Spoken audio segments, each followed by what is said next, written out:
Hey guys, what's up? Reiew McLean for life. I'm back for more reviews in the Friday the 13th series, and today I'm going to review and talk about this Friday the 13th Part 5, A New Beginning, or just Friday the 13th, A New Beginning, which is the 5th entry in the Friday the 13th franchise. And this is a mech entry. It's a mech entry. It's an average film. To me, it's a time waster. It's an average film. An average slasher film. And probably the weakest entry in the series and my least favorite in the franchise. Not even my favorite horror film. Friday 13th Part 5, A New Beginning was actually cast with, it was actually titled with a fake title. People thought and believe it's actually a porn film. They did not know that it was the 15th in the series. Frank Mancuso Jr. stayed executive producer of this film. This was produced by Timothy Silver, who produced this film, and was written and directed by Dennis Steinman, rest in peace. He passed away 10 years ago, 2012. He passed away. So he was co-screenwriter and director of this film.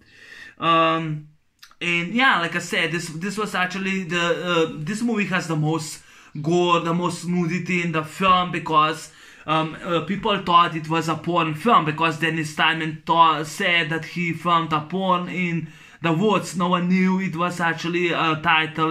It was the 5th entry of the film. So Dick Wynant, he did not know it was Friday the 13th Part 5. He said it was a piece of garbage, you know, he did not know that. If he would know, he wouldn't be in this movie at all, because he knew the reputation, but he wasn't interested in a horror film. Now this is also the back, you know, double feature that I do have, you know, right here. So this movie is supposed to be, you know, Tommy Jarvis is supposed to be the next killer, the new antagonist of the franchise, because Jason Voorhees is dead. So they actually wanted Tommy Jarvis as a new killer, you know, and that's kind of, they tried to change the story. Sadly, this movie was very upset by the fans, because it has no Jason. This is the first entry that has no Jason in the film, and fans were very upset and they were very angry. And yeah, and that's how, you know, the trouble started it. But I thought that Dennis Steinman, his vision, direction, did a good job. I mean, that's just me. They asked Amy Steele to return. I think she was the 3rd time now asked, and she said no. They wanted that Ginny Field would return, but she said no. This is also the film that is not set in Crystal Lake. It's set out of Crystal Lake, in California, in the Pinehurst Mental Institution. Now this movie came out the same year as A Nightmare on Elm Street 2, Freddy's Revenge. And 1985, it had, you know, a lot of films.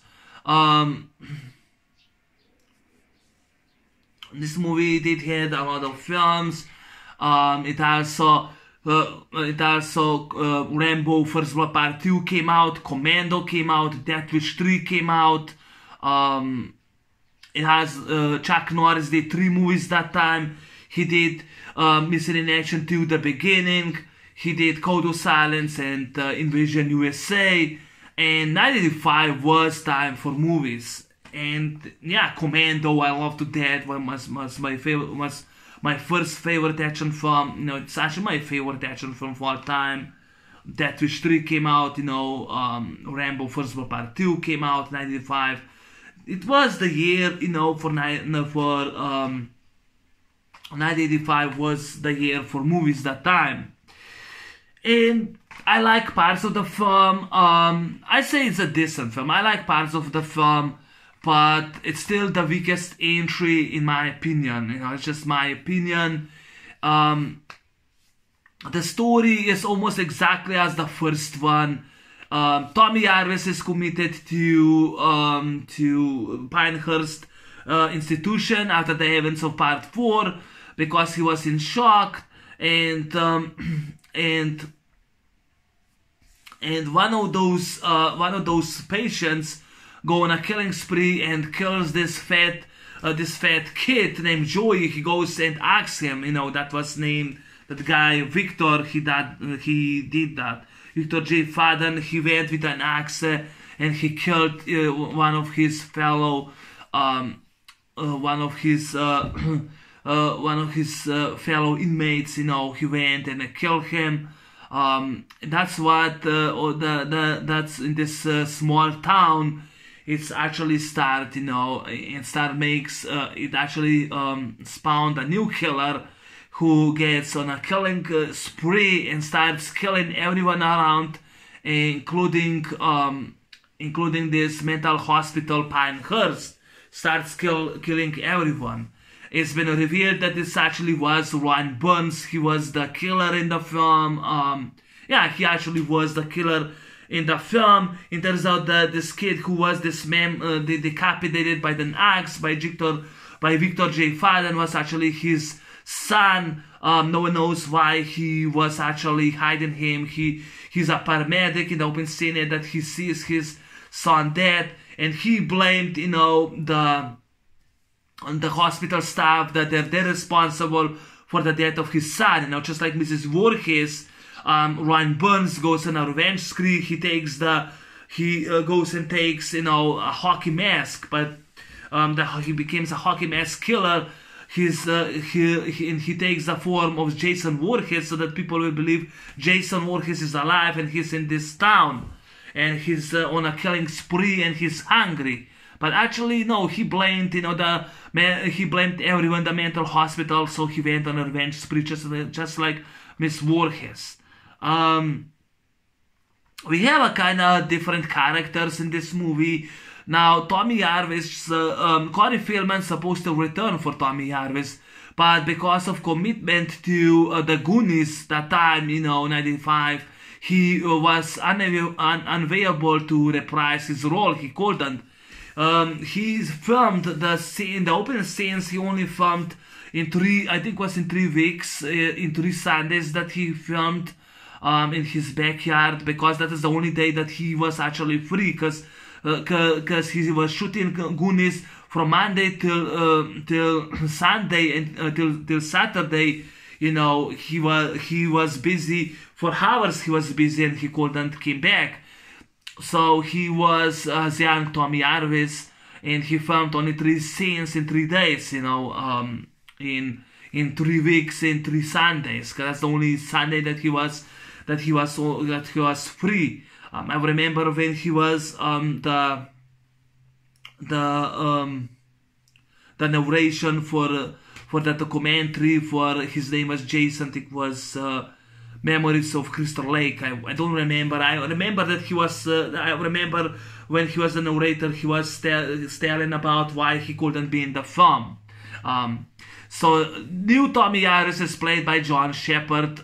He was actually in Real Mental Institute, and then he actually, he was preparing for the role. He didn't know this is Friday 13 Part 5.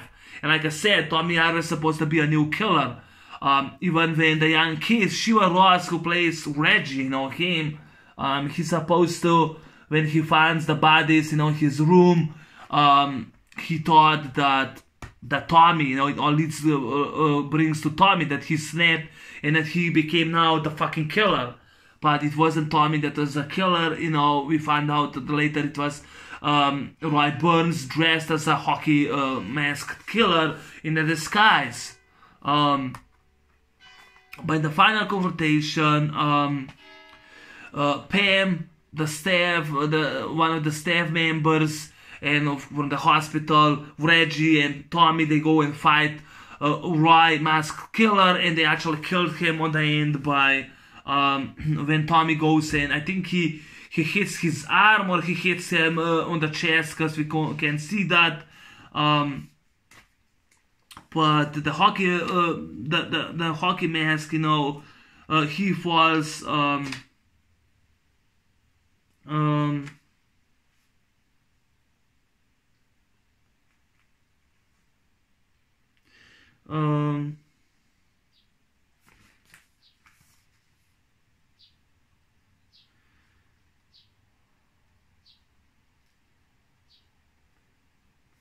I actually don't. I did wrote down. I don't know how was it called.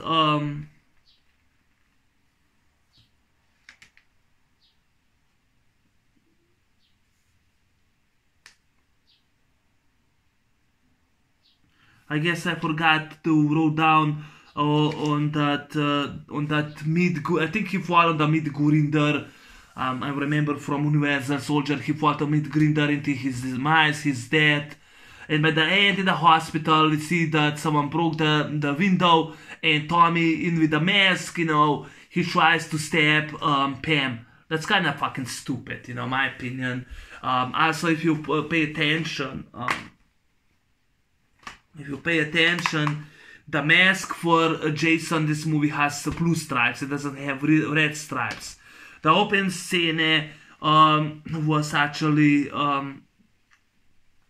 the opening Jason was played by Johnny Hawk. He was also the stuntman who fell into mid-grinder into Jason's demise.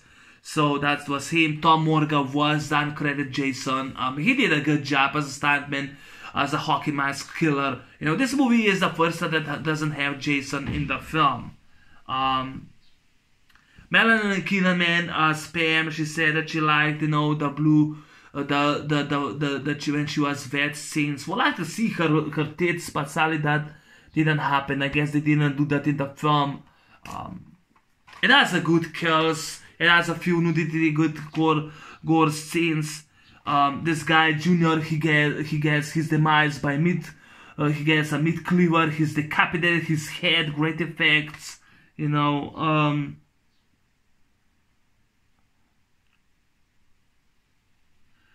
I actually forgot who was the effect for the movie. I wasn't paying attention that much. But yeah, I like that he gets, he's on a motorcycle. He's been bitching about because Tommy beats the shit out of him. And, the hockey mask goes with a meat cleaver, decapitates his head. I thought, that's what you get, you dumb fuck. Why the fuck were you driving around and bitching about you got hit? You started the fight, And Ethel, she gets, meat cleaver in the fucking face. I love that scene. Great, good slasher effects. Miguel Nunez Jr., he was in Tour of Duty later. He played Private Ruiz in the TV show. He was in this movie. Played Damon. He was Reggie's brother. He gets killed, impaled by metal spike. When he was in the bathroom, he gets impaled by metal spike. His girlfriend Anita gets her treat gets cut by machete with the killer.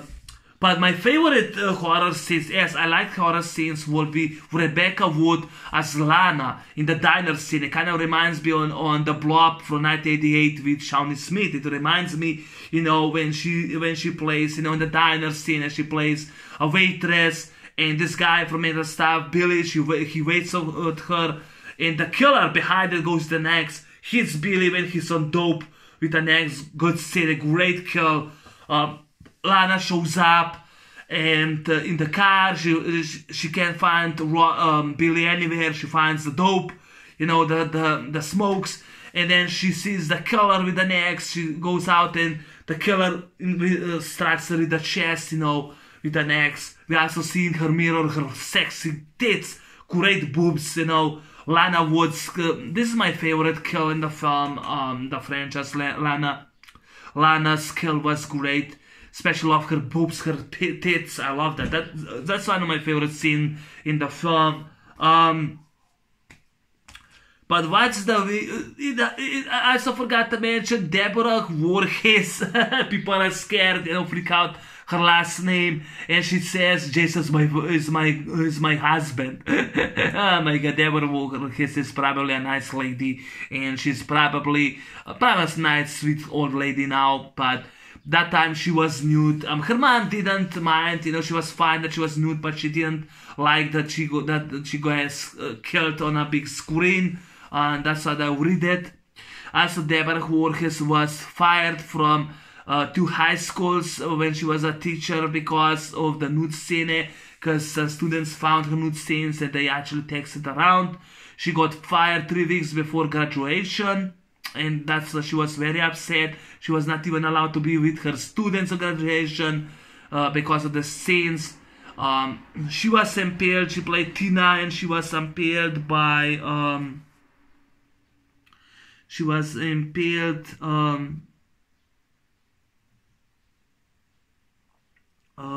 by that she was actually impaled with that skeezers, with that garden skeezers in her eyes. I thought I wrote down the kills, but I guess I forgot.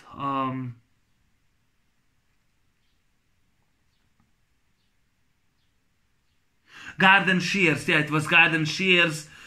She was killed with garden shears by her eyes, you know, when she was nude. Right in the eyes. Great effect, great scene. And also Vinny in the open scene. Antonio Beryl, he plays Vinny. You know, when he goes, the car, I'm gonna kick you fucked up, I'm gonna kick your ass. He gets actually, burning road flare into his mouth. He gets killed, you know. I like that scene. That's a really good scene. It has its moments. There's also the fight scene between Chainsaw and Hockey Mask Killer with the machete, and Pam fights him off with the hockey mask. I like that scene. When Reggie, he goes with that working tool, with that thing, you know, working tool, and hits him.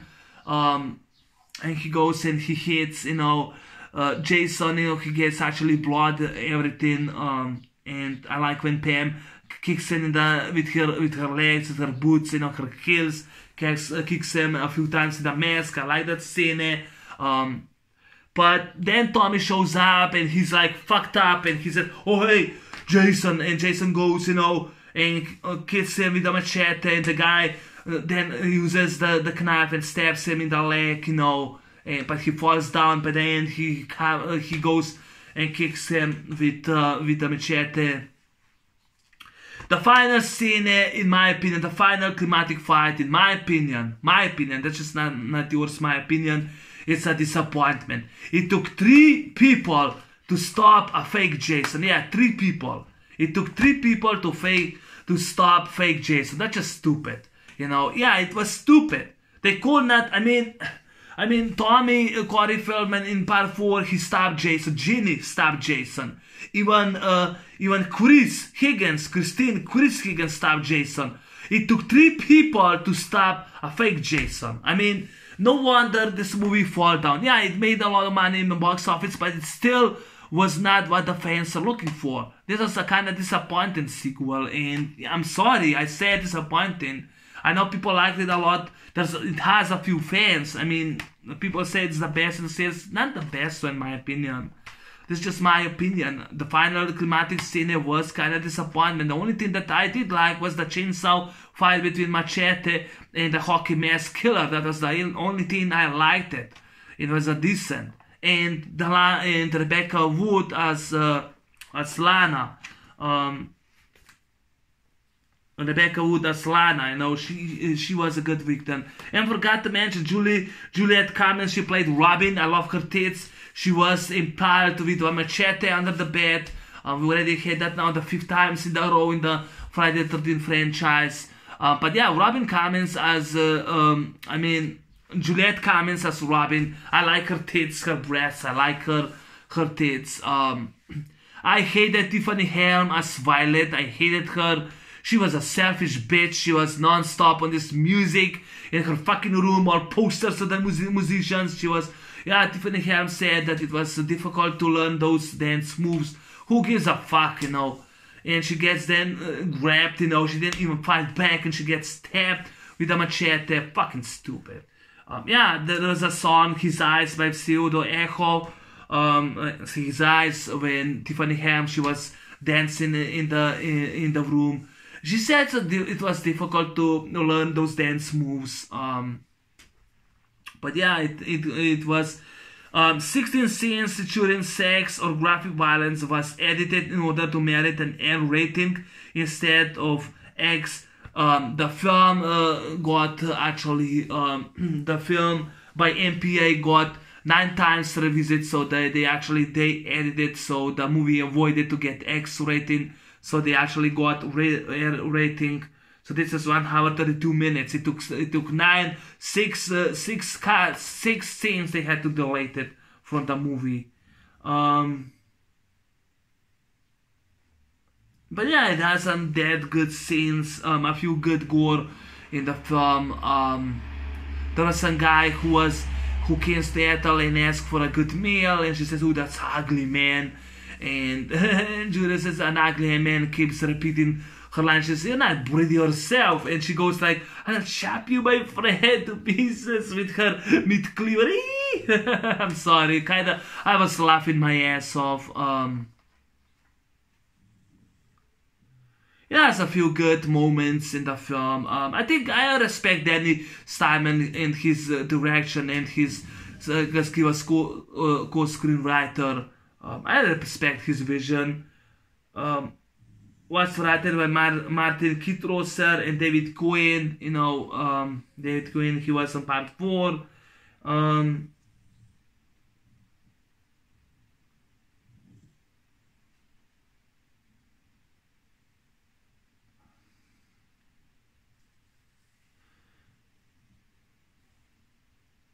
Yeah, it just,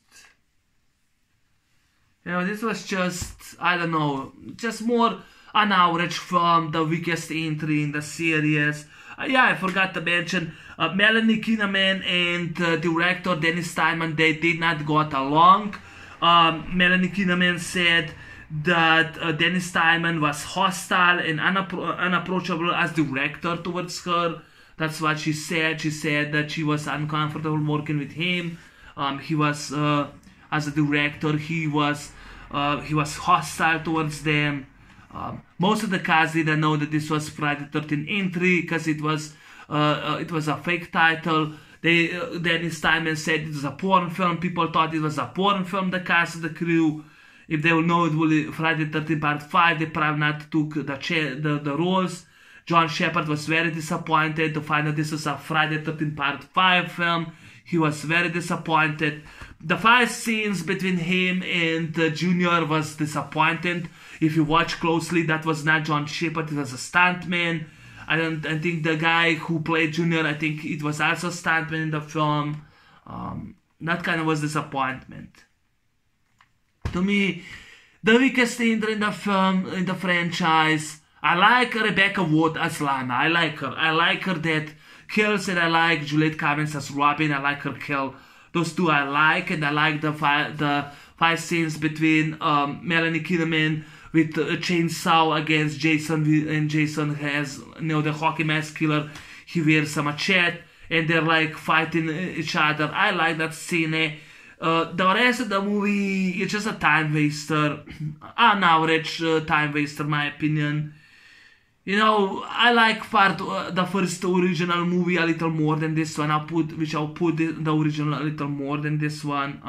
I know it owns 4.7 on IMDb, but part 5, 95 wasn't that much good. I would say A Nightmare on Elm Street Part 2 is my least favorite. It's not my favorite horror film. So this is right there. They both were that time, and they both weren't that much good as its predecessors. A Nightmare on Elm Street Part 2, actually, the movie actually break all the rules. This one was a step back for the first 4 movies, especially the 4th one, because I love Part 2 and Part 4 to death. This one I like parts of it, but it's still a decent slasher franchise. To me, an average mech entry. It just isn't that what fans are looking for. And yeah, I respect Dennis Steinman, rest in peace, but that's it. I mean, yeah, that's it about the film. Yeah, it's a short review, 25 minutes. I'm actually on the film. I don't have that much nice to say about the film. I don't like the song His Eyes, Echo, Rebecca Wood and Juliet Cummins. I like them. Yeah, it actually was mit Grinder på mot Tractor Harrows that he falls down. I wrote down here. Carol Locator played Ethel and Ron Sloan. He played Junior. That same Ron Sloan as Junior. I don't like his character, but I'm glad that he, on the motorcycle, that he got Meat Cleaver in the face. He got his head decapitated because he was stupid. He was driving bike around his house. Oh, mom, I was beaten. He was bitching about. No wonder he got the demise, because you were fucking dumb and stupid. Maybe you should listen to your mom and get off the fucking bike. And maybe you should try to eat her stew, dumbass. But yeah, that's my movie review on A Nightmare on Elm Street Part 5, A New Beginning. Did you like it?